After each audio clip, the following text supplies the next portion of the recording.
Irony. An irony is a gap between what is said and what is meant to be said. Juxtaposition. Juxtaposition is a technique of layering images or scenes to have a dramatic impact. Level of language, also known as register. This refers to the level of sophistication of a piece of language. We expect a high register in formal contexts, while we might expect lower registers in more familiar contexts. High register is signaled by conceptual, bigger vocabulary and complex, lengthy syntax. The common registers we refer to are slang, colloquial, informal or formal. Metaphor.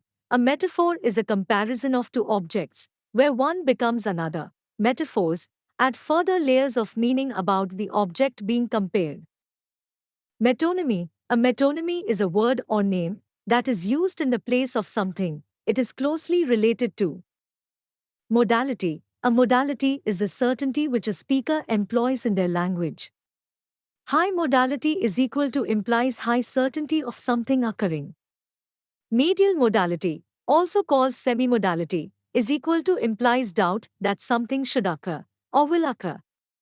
Low modality is equal to implies uncertainty. Motif. A motif is an image, sound, figure, character, archetype, or object, which has a symbolic reference to a particular theme or idea.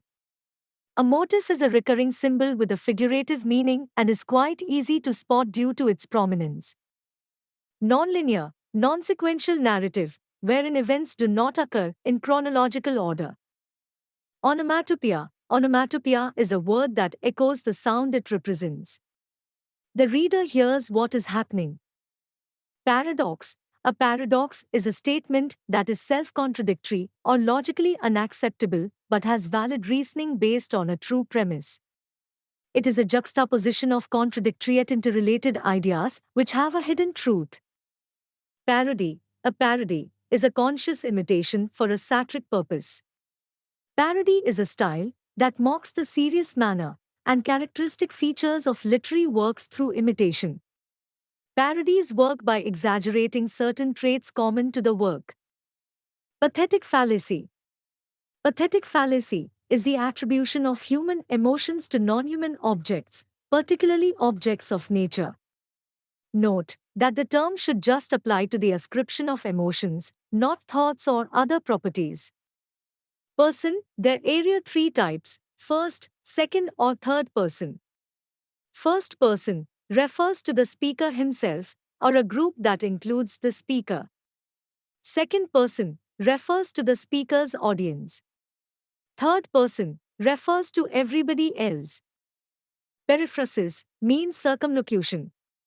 That is, the use of a longer expression for an idea, where a shorter one might suffice.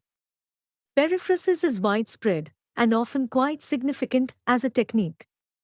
Writers sometimes use periphrasis to refer to an object or person in a more creative way, or to avoid repetition.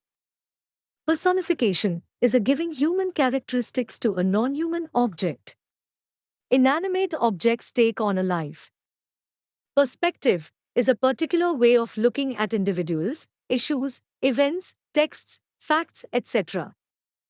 Plosive consonants are harsh sounds in a sentence or phrase. While this can be used to draw attention to specific things in the sentence, more often than not it is purely an aesthetic device. Use this technique with caution. Pun. A pun is formed by exploiting two different meanings of the same sound. Reference. A reference is a very broad term.